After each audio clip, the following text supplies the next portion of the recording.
We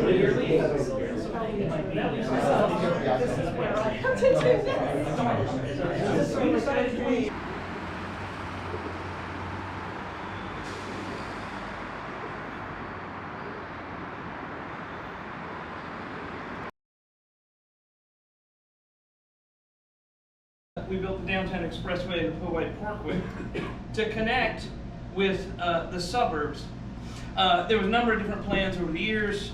This was one plan which would have gone right through, this is actually, I live right there, it would have gone right through Maymont and right through Bird Park, but instead they routed it along the other way. This is an aerial map of the city, and I'll show you where this path ended up going. This is how dense and compact everything was, even on the south side to the downtown of Richmond at the time. These are the houses we did. We did a count of it. There's 780 buildings destroyed when this was built. The total length of the highway is 4 miles. Did travel times on this? 55 miles an hour is what it's supposed to be. It's not what people do drive. 4.36 minutes. If you drove 25 miles an hour, it's 8 minutes. If you drive that along Cary Street, it's probably about 10 minutes. So who do we build for? What do we build for? That's my big question. Do we build for the people driving through our city, or do we build for the people who live in the city? In the 1950s, the neighborhoods and governments, they all thought, we're building it for the people we're driving through. We're trying to bring people to the downtown. My thing is like, I walk around downtown and we're pretty revitalized, but I still walk along here and we're still not there. We still haven't gotten there. We still haven't gotten the promise that this was going to do. So how do we fix this? Well, we reconnect these neighborhoods. We take the Downtown Expressway away, we replace it with a boulevard, and we reconnect the neighborhoods by turning these into lots, turning these into parcels that we can turn into developable properties. 106 acres. Now the assessed value, this is the assessed value. This is not the market value. So lower end, $137 million. On the upper end, at 5.2 million an acre, which is what downtown is, that's $550 million. Annually? That's just how much that property's worth to sell on assessed value. Oh, to sell, So okay. it's just the value of the land. So if we start to look at it in terms of the land, plus the structures that we can build, and that's variable too, so it could be we zone some lower density, still high density residential, but lower, and then some become really tall. The value of that assessed land, so put it this way, there are houses which are assessed at about $115,000. Oh no, I'm sorry, I found one, $85,000 what the assessed value of the building itself. And then James River Plaza is assessed at $300 million. $300 million.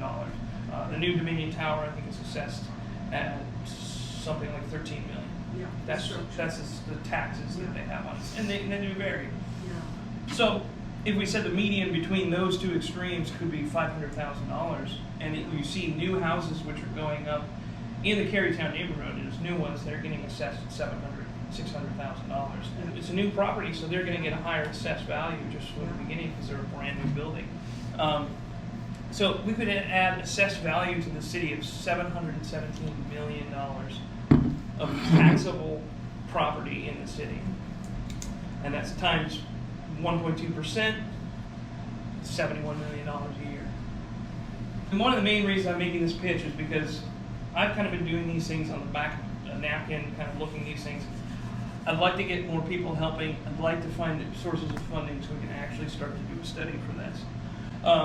So this was something I put together on Street Mix. This is actually both. If you piece them together, that's the full section of the Downtown Expressway. It's about 320 feet wide. That's current. Varied. Yeah, that's the current one. So if we replace it, put the lots in, we can have 100-foot right-of-way boulevard running down that, which we could have sidewalk 6 feet, bike lanes, trees, bus stop / parking area here, buses, cars. It could be a dedicated bus lane. It could be a variable bus lane. Or you could do BRT like we have on Broad Street, run it down the center, or even turn that BRT into streetcars. And then one of the reasons I'm really interested in the streetcars is because down here at the other end at Carytown, that I would cap over the Powhite Parkway and put a train station there that would serve the Amtrak north and south. They have Main Street Station, which is good, but it's not very convenient. They have Staples Mill, which is inconvenient, terrible, but it's on the main line. We don't have an urban mainline train station in the city. We could cap it here. We could tie in a streetcar line that could run down there. It could run up Cary Street Road, or it could run up Thompson and connect in with Broad Street, start to connect some of that development. We're getting up Thompson right now. We could do any number of these things. So this is what we could possibly do. But how do we do this? Getting rid of the freeway, we're looking at property. This is Milwaukee. They just got rid of the downtown freeway there. This again is developable land. And so we start talking about what the priorities for a strong town is, right? We've got housing, we've got tax base, we've got all the things that we need to start to do. We start bringing vitality back to other places. It starts to bring up the value of other people's homes, brings up the value of the city in general. Rochester, and this was just I think a quarter of a mile of freeway that they removed there, and it's driving an immense amount of investment in the city. And so this freeway here got replaced with this brook, and then all of this you can kind of see in brown. I should have highlighted this. That's all property that's now available for development. Again, one of the things that I'm interested in too is pitching this is that currently the city did about 2 years ago got a grant from the federal government, from the Department of Transportation, to do a cap over I-95 and 64 in Jackson Ward. And that's part of this project. And that was a Reconnecting Communities grant, fiscal year 2022. Got $1.3 million for that study, just a study. That I think is going to drive an amazing amount of work and good things to happen. Just to have that study to be able to show how this can be done, feasibility study. What I'm hoping for is that we can do that for this too. And we start to ask ourselves what our priorities are. Make an argument here. We can have this road, and we can continue to cater to Chesterfield out there and continue to subsidize certain people to move out there, or we can encourage them to move into the city and be a part of the city. And we can look forward to doing this, and I think we can make that argument. I think I'd like to ask Councilor Addison and the rest of the City Council to please see if we can do it again. I know the federal government doesn't like to give money out too much, especially people that have already gotten money. But if we could get a study for this, it'd be great. Or alternatively, to get strong towns or other organizations, because these grants are available to community groups that can do this too. And I think if we organize on the ground and got some of the community neighborhood associations, we could probably get a lot of support for at least to get a study done. With the traffic studies of what does go through here now, would your remodel, how many of those people would need to switch over to your train versus continue to be able to drive in? Well, because you would need to sell it to the people who do use the road. Yeah. Well, I think right the selling is if we look at we were able to do, and I didn't put it in here, you could make, instead of a dedicated bus lane, you just have 4 lanes there. Turning it into dedicated. The more cars you have, the harder it is to get it. It becomes a stroke, maybe, again. You don't want to Yeah, that's the problem, and it really comes down to street section, and you're trying to figure that out. Keeping the street section at 10 foot down, keeping these things down. And that's another one of those things where it's a matter of study and time looking at these things. But yeah, so we'd have to look at some of those things, but we're hoping to that the street can carry the number of cars. I just looked at the numbers again today, and they said it was the numbers from 2022 said 40,000 a day. I remember seeing it being about 20,000 to 30,000 a day, which compares to Forest Hill, where there's 2 lanes on the south side, it carries 60,000 a day. But Cary and Main both carry 9,000 each, so that's a total of 18,000. Yeah. So we're only looking at about twice the traffic of those. But I think we gotta start thinking about it in vision. We gotta start thinking in a long-term plan for these things, rather than just kind of saying, "Hey, this is what it is. It's always going to be that way. Can we plan to make this way?" And as Councilor Addison said to me, we've got another 20 years before the lease is up on this. And I said, well, there's not a moment to lose.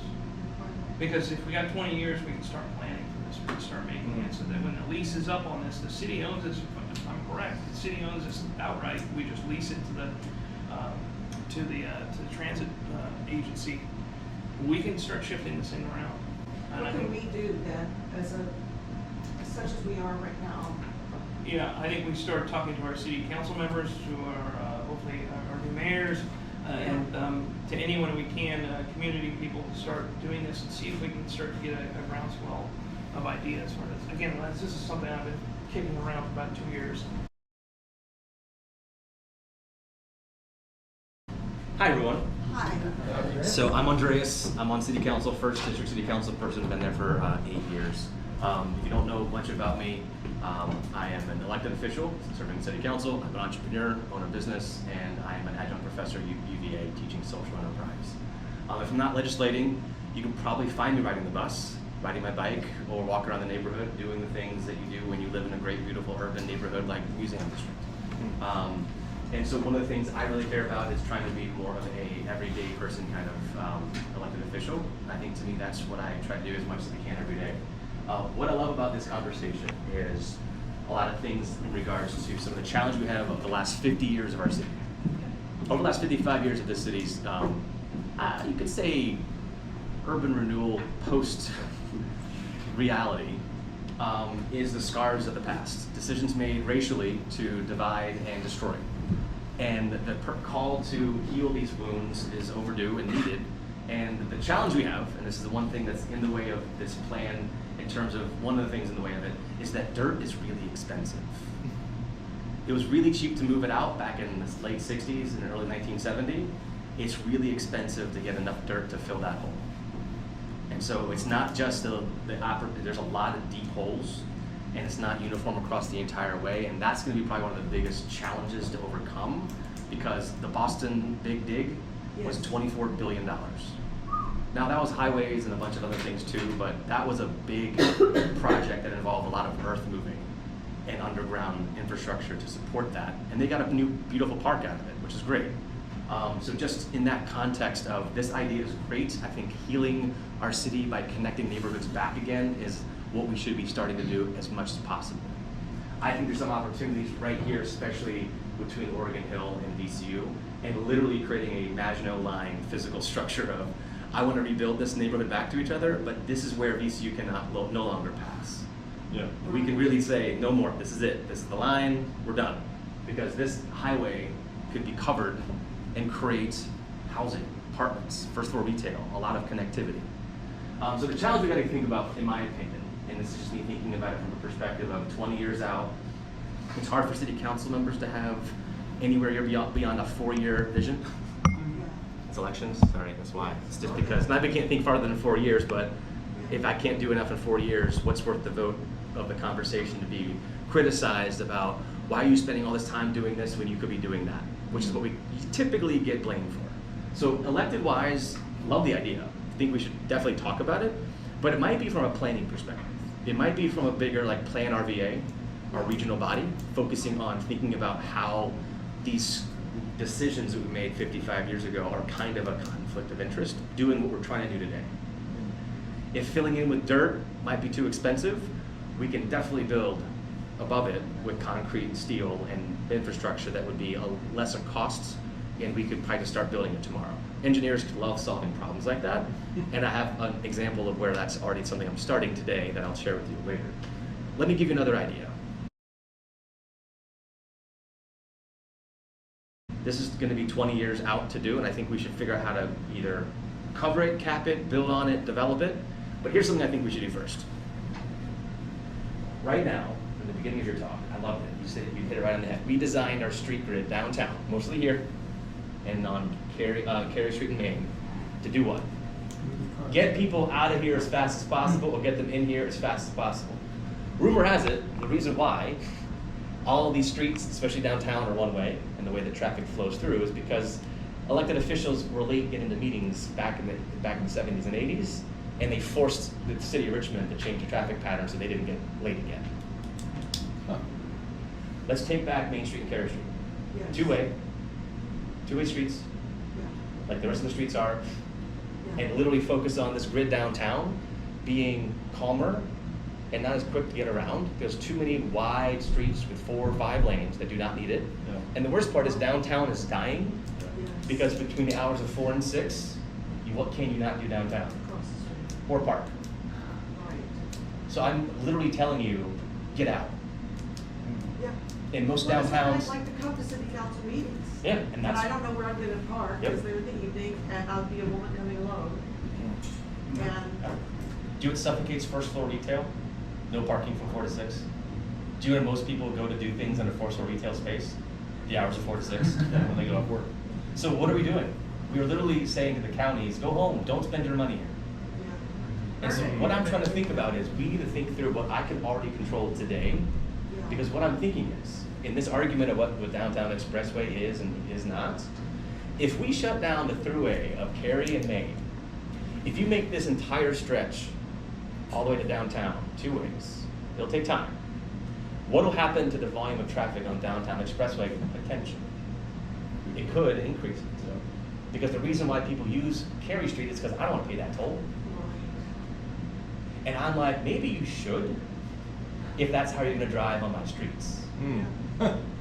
Peter Calthorpe, who passed away a few years ago, he was a VCU for a long time. He talked about that downtown one-ways all the time. Yeah. He talked about how Great Street past VCU used to be one-way, and it was an auto sewer, and it was bad. It was very bad. It was crackheads and heroin and everything. They turned it into 2-way, and Great Street, through the fan and through the museum district, it all just went back up. So in Europe, And there are that's some. downtown, same sort of thing. Yeah. I do it because I go to Penny Lane a lot down there. And if Yes. you go there on Sunday's the hardest time because Yeah. there's like 4 churches, they all park there. But if you can't find the parking spot, you have to go 4 blocks. You can't go around 1 block because they're all one-ways. I think that's the biggest thing with one-ways is that it makes it more difficult for you to hunt for a place to park.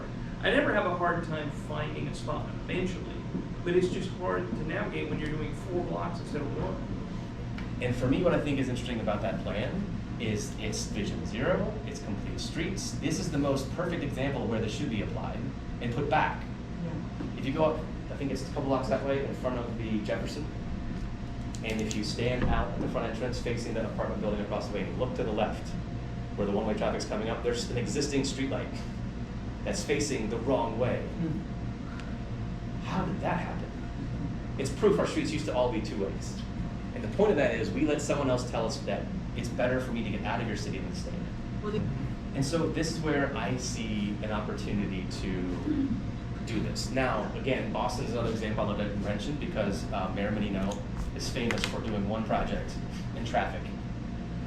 In where the Boston Commons is, there used to be a backup of traffic in this one-way street all the time, and they were repaving it for the first time in like 10 years.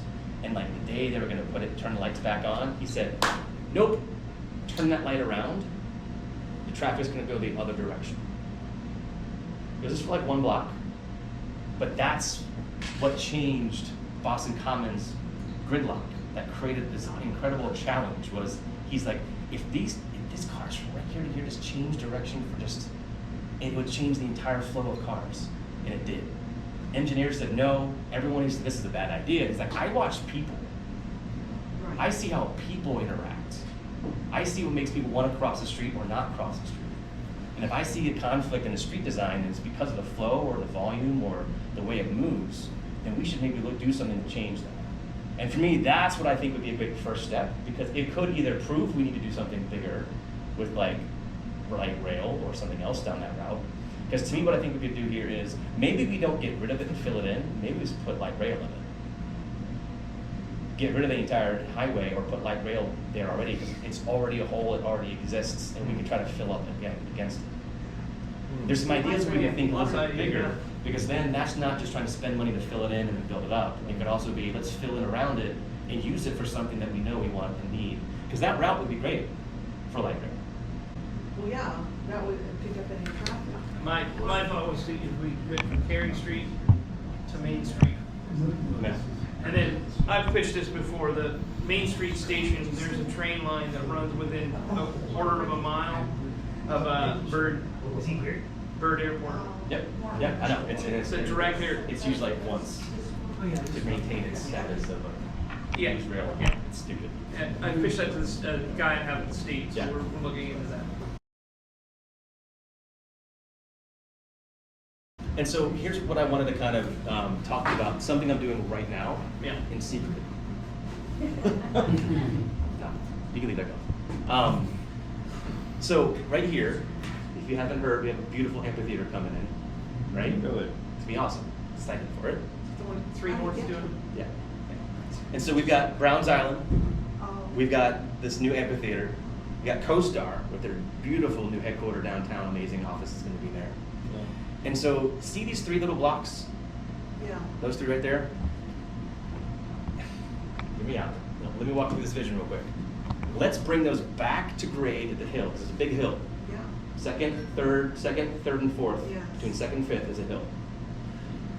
You're not going to hate what I'm going to say first, but it'll make sense probably when I tell you why. Let's put parking under it. Let's bring the hill back with underground parking, structured parking, for everyone coming to a concert from out of town that wants to buy a parking spot because they don't know where they're going to park, because a lot of people living in the counties want to come to a concert. They hate coming downtown because they don't know where to park. So what if I brought these 3 blocks back to grade, because there's a big hill, put some structured parking underneath it. Literally every concert, every ticket, you want to buy a parking spot, it's reserved for you. You can use it during the day. During the weekends, I want to bring my kayaks and go on the James River. Where am I going to park and do that? This little lot down here doesn't work. It's only like 40 spots you can park in, right? But what if we did that and had some tuk-tuks? Anything at Browns Island is a nightmare down there. And so for me, the biggest thing we have to do as a destination for our riverfront, which is tourism money, is provide easier access. I want transit, but I also know that people are going to drive to our city. If they can get downtown, give them a place to go quick and easy, make them pay.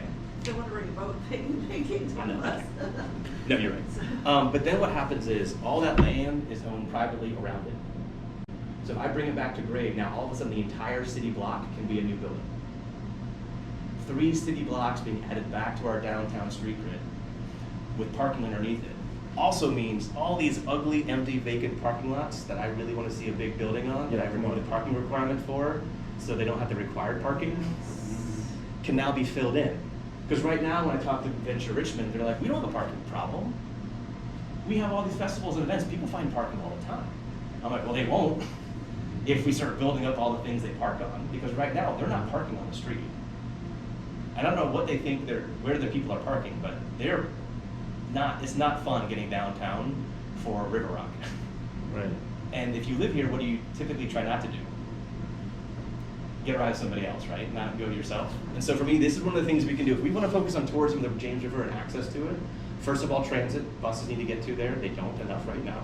But 2, if we want people driving to our city to visit it and do it and use it, give them a place to do it. And if you want to do it right, fill a hole that was existing and build beautiful buildings on top. Office, retail, housing, it could be anything, or all the above. For me, this is where I think we can start doing a little bit of both and. I hate to say that parking is the answer, but I feel like it's an easy way, especially in specific areas. Like you want parking here, like you want it down here, right? Yeah, you want it where you want exactly. downtown and tourism and people coming to visit, Yeah. right? Yeah. And so I'm all for covering and finding ways to do that.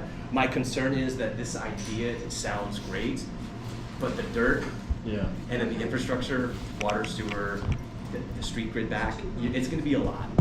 And it's not that it should be scary, because cities are doing it, but I'm not sure, given our capacity today, the city should not lead that. If it's a regional project priority to support this revitalization, I'm all for it. But with our needs for schools and public housing Right. and flooding the James River with sewage every time it rains, like I've got 3 priorities that are gonna be first for money, and this might get. So here's this idea for the light rail or a rail line aspect for this corridor, because right down here it connects to that route that goes to the airport. It could actually grow legs for a light rail in this area that could go all the way to the airport. That would be amazing. And that as an access point Wow. would be a very different conversation than just, hey, help us fill in this hole we have in our downtown. We connect Yeah. to Main Street Station, you connect that to the Yeah. airport. Like I said, we've got some people at VDOT looking at that. actually studied it. It's like I threw it out. He's like, okay, I got somebody on that. But they're studying it because it's probably only a quarter mile that needs to be connected. You can go right to the terminal. It's expensive, but it's not. How much they spend connecting the Silver Line to Dulles Airport? A stupid amount of money. A stupid amount. Yeah. But we've got yeah. the line. The line's already there. Yeah, Line's the right by infrastructure's there. airport. It's a matter of putting it into reality. So for me, I think an idea for that conversion would get a lot more interest today, because the biggest expense for Kansas City putting their light rail in downtown, which is a $1 billion project over the last 10 years, was they had to take over all these streets and change all the concrete and do all this work. Well, if you're taking a lane out of the highway to put it in there, who cares? You're just making one lane less, and there's one less way to drive through, and you're having a rail system that goes literally from Carytown all the way to the airport. Yeah. Like, come on, that's an incredible opportunity. And so I think there's ways to connect these ideas, and that's why I love idea sharing. It's like, oh, yes, and. Everyone love the game, yes, and. I don't care how crazy your idea is, it's a yes, and. Yeah. So let me give you one other idea I think fits what we're talking about a little bit here. That's MLK Middle School, and this is Mosby South. Yeah. There's about 74 units of public housing on about 16 acres. One of the least dense public housing neighborhoods, probably in the country, just to be honest with you. I want to completely transform and invest in that completely and anchor that development with a library, mixed income, mixed use developments, childcare services, maybe a corner store. Here's the thing though, what we need to do here is housing authority can't build it, because legally housing authorities require one-to-one replacement as a max. HUD controlled land has requirements to it. But if they were to partner with a private developer and say, you can lease our land from us to build on it, they can do as many as we want to.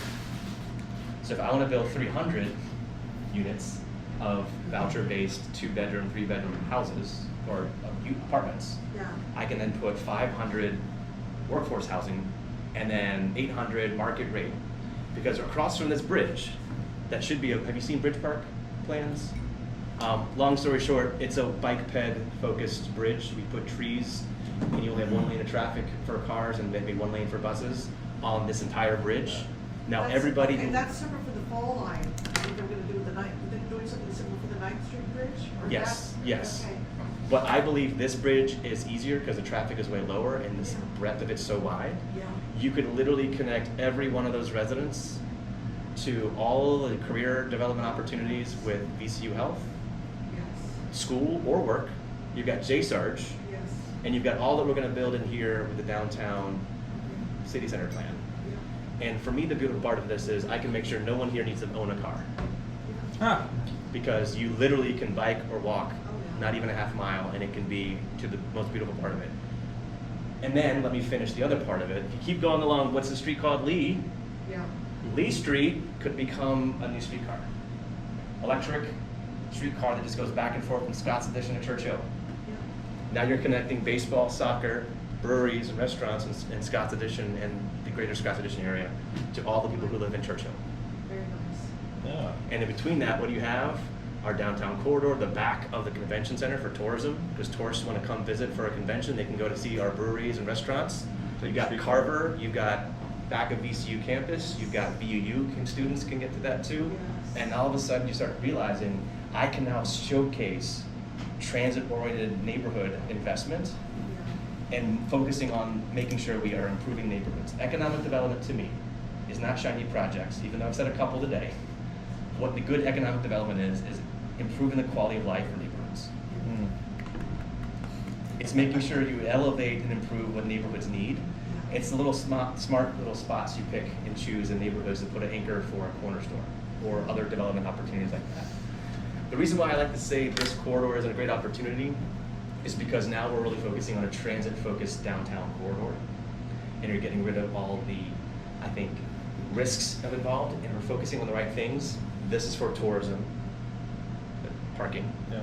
This is for housing and access to jobs, Yeah. access to opportunities, getting people out of needing a car, Yeah. using our corridors that already exist to make that happen for Yeah. the future. Yeah. But here's the problem. That's where I'll land the plane for more questions from you too. all of doing this is important, but there's a risk. Our current tax code will displace and gentrify. Because the second government starts putting money into big projects, investors and developers look and prospect and find where can I make money, where can I buy up things. And a lot of these areas have existing affordable housing, rentals, affordable housing apartments, affordable housing. And the second we start investing in these areas, if we don't change our tax code, we'll displace people because we'll price them out. This is why I am a huge proponent of land value tax. And I've worked really hard to make sure we have legislative authority from 2019 with Jennifer McClellan to have the authority to implement that. I have a study that's shown how we can do it. I have a study where I could literally say in my first budget, every homeowner will see their taxes remain steady or in some cases decrease in my first budget. Your question then would be, how are you gonna make money? And that's where I say, 2 blocks that way is a big parking lot, city owned, needs to be a hotel. Marriott W could put a 20-story hotel right there with a walkway across Broad Street into the convention center. And they would have a rooftop hotel, restaurant, bar, and it'd probably be filled up with people every day of the week. And all those people would go, where do I go eat? And they go to Grace Street. And they go to Juleps. And they go to all the beautiful restaurants along that corridor, because you know why? It's hard for us to support that. They want to see people coming from out of town and seeing it too. There's some great examples of Richmond eateries right there. We need to support downtown tourism for the convention center. It should be used every single day of the week. Yes. And the fact it's not is our fault. Wow. There are no hotels or anywhere around it. If we want to do it right, we have to protect Jackson Ward. Jackson Ward has to be a historic neighborhood, protected. They don't get to ask for protection. We're going to give it to them. I do not want someone coming in and tearing down a historic house to put up an apartment again. I never want to have that happen. And so for me, if we want to do this the right way, we've got to start with preservation in mind, and then also focus on the places we want to develop around it, because that's how I make my money. I guarantee you I could probably sell that lot for $3 to $5 million tomorrow. And what does that do for me? It's a hit of cash right now, and I'll be paying I'll get paid taxes on it for moving forward. It's a win-win. And I've got the lot beside the Performing Arts Center. It's a parking lot. Yes. I've got a lot on the other side of the Performing Arts Center that's also city-owned. You have the historic lot. The historic lot that's also not even condemned. And I say all these things to you because that's what a mayor needs to focus on for economic development, is those examples of projects that can create transformational change. Great jobs, I got you. I was gonna finish my thought real quick. And see how we can find ways to generate revenue and not worry about anyone who lives nearby. No one should complain about me doing that project, right? No one should be like, oh, I don't like that. I was using that lot. I was using that lot. Like, okay. I get it, me too. And you know what? That's fine, because we'll put shared parking somewhere else. And for me, I think that's something we can do. We've got city-owned lots 2 blocks that way. It's not. Why is it closed? If we own a parking deck, it is going to be publicly used. Oh yeah. Between the hours of 5 and midnight. No overnight parking, because that's where it gets complicated for day use for employees, etc. But for people wanting to use it, why can't we do that? I also want to lobby the state, because the state has a lot of parking decks that shut down at night too. Yes. Our taxpayer dollars pay for that too. Not just your budget, that's our money too. If you're going to take up an entire half of a city block for parking beside downtown, make it available. Paid parking, you can put technology in for that. It exists, it's really easy, right?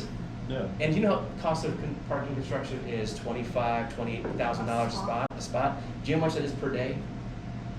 $12. It's a lot. Don't get me wrong. It's a lot for a spot. But per day, if I only to break even with $11, 4-hour rental, $2 an hour. But that's like 1 day of parking. Right. 1 day Not of like parking. a couple hours. You can make that back. Wow. And so this is where I think we should start realizing how that works. And my last question, I will get to. The other piece is economic development wise. What if I paid for that parking as a city? Because if I think about your $10 in that payment for parking, would I rather you pay $10 in parking, or I'd rather you find a way to get $10 in taxes of payment you spent at a restaurant, or buying in a store, or going to another destination? Because there's a way to get revenue from another place than just the source and nickel and diming every single thing. If I'd rather create economic activity, I'm now focusing, I want to bring people here and make it a really low barrier to entry. because I want them maximizing their spend. If they come in and go like, ooh, I had to pay $10 for parking, I might not be able to buy lunch today or something else. People do have decisions they make like that. If I can lower that fear or that frustration or concern, I could. I'm not saying I'm going to. There's a whole study we can do on what that looks like for supply-demand curve for that whole thing. My point is, these are options. Don't you like having options rather than being told yes or no, binary decision, 1 or 2? This is what we should be doing, is having conversations like that. We can create value through zoning. As a city, if I want to create value overnight, if I want to go create value next budget, zone land. If we actually went to Scott's Addition and went, I want to build Scott's Addition before people started putting in all the apartments and conversions, and said, I want to TOD zone this and upzone it, I want to see big buildings here, we could have captured all that revenue up front rather than following it and waiting for it to hit the next budget to spend it. We create it by investing in what we want to see there. We can do this in Manchester, we can do this in all of Southside. We already have it here. We need to start activating what we want to see in Monroe Ward, because this could be transformational for downtown. And right now, what I think we're missing out on is there's probably $1 billion worth of development that could happen in the next 5 years if we just get out of the way. And for me, I want to do that and not displace Oregon Hill. And Oregon Hill right now is already on a cusp of delicate bounds. If we don't protect it, anybody who wants to start trying to buy up houses that are rentals right now, they will. And I don't have nothing to protect that. But this activity should happen and not hurt these people. And that's why I want to support land value tax. The reason why I say that is the outcome of it is complicated because it says hold static, nothing's changing. We're going to do a zoning rewrite. We have a land use change we're going to do, implementing the master plan. We've got changes of valuation of land that's going to happen, so it's really hard to predict exactly where it goes. But I will say that the bigger landowners for single-family residential will pay more in taxes, because if you have an acre, you're going to pay more than someone who has like a third of an acre, because I have more land. So, sorry, can we finish? Real quick opportunity for you to just say where the campaign's at, what it takes to support you, or what are the next steps, or where you kind of see things at right now. Sure, I'll be quick with that. I've spent the last 16 years serving the city, 8 on city, 8 as an employee, 8 on city council. I've seen how City Hall works and functions. I understand why it doesn't. Talked a lot about that today at the labor unions forum we had today at 2 o'clock. One of the things I think I bring to the table is I've got 8 years on city council driving policy and changes that I think have evolved with a lot of things you care about. Removing parking requirements, focusing on density, really diving into transit-focused investment. I think I was a big advocate for creating the Central Virginia Transportation Authority because we didn't have a central transportation authority for investment. I sat on the Plan RVA board with Angela Kelly-Weissig from Hanover, and together we were like, we are approving these plans with no money. This is pretty stupid. Yeah. And so we go, what do we do about it? And so we lobbied, personally, went to meet every leader in the counties, and over the next 2 years got to the place where we now had legislation for the General Assembly, and in 2020 it got passed. And that's why we have all this money for transit, while we still have fare free transit, we can afford it moving forward to 2028. And all the things we're starting to see in this transformational opportunity. Our first investment was in Fall Line Trail, which is fantastic, and I can't wait to see more expansion of those kinds of opportunities. Brian running for mayor, it's, for me, finishing the work I started. I've been frustrated because I proposed creating a Department of Transportation. Not because the Public Works is necessarily doing a good or bad job, because I want to see a department focused solely on planning for transit. Every day, new neighborhoods, crosswalks, traffic patterns. If I want to change the streets to two-way, how long is that going to take? How much money is it going to take? What's the timeline for it? Because they're going to go, yeah, that's going to be more walkable, slower traffic, better for activity, for economic activity and housing, right? The benefits are huge, but how long will it take? And what phases do we do first and second? We need departments focusing on things like that. I proposed it, never happened. It's up to the mayor to do those things. You want to see revenue change for taxation? You want to see our B poll tax, which is highest in the region, highest allowed by state, to be lowered? Because right now, the reason why we have vacant storefronts, to open a storefront costs 3 times more to operate than in Henrico or Chesterfield. Really? Yes. Right. If you make and sell a good, it's 3 times the taxation in the city than it is across the street, across the county line. So if you want to see change in the tax codes, be competitive in tax rates, focusing on things like, instead of taxing our residents more, focusing on growth so we can create revenue and support our housing needs, et cetera. That's what I've been running on. That's what I've been doing for the last 45 years on council specifically, and that's what I aim to finish. The city needs a vision. The vision like we talked about today, this is one tiny microcosm of it, and that's how I think it's going to work. For me, the best way to get involved is we have Daniel Wagner, my campaign manager, in the back. We've got some contact information, I got some business cards if you want to have a way to ask me some questions, ask for more information. Love volunteers. Money always works too. We're not here for a campaign event. I'm just here talking about that. If I don't say that, I get slapped afterwards by my team. Always ask for money, give a room of an audience. But literally, my whole vision for the city is to have conversations like this. I am not the answer with what I said. Your answer, what together we can get to a place where we can find transformative opportunities, and that's what I want to do as mayor. All right, am I good now? Cool, thank you.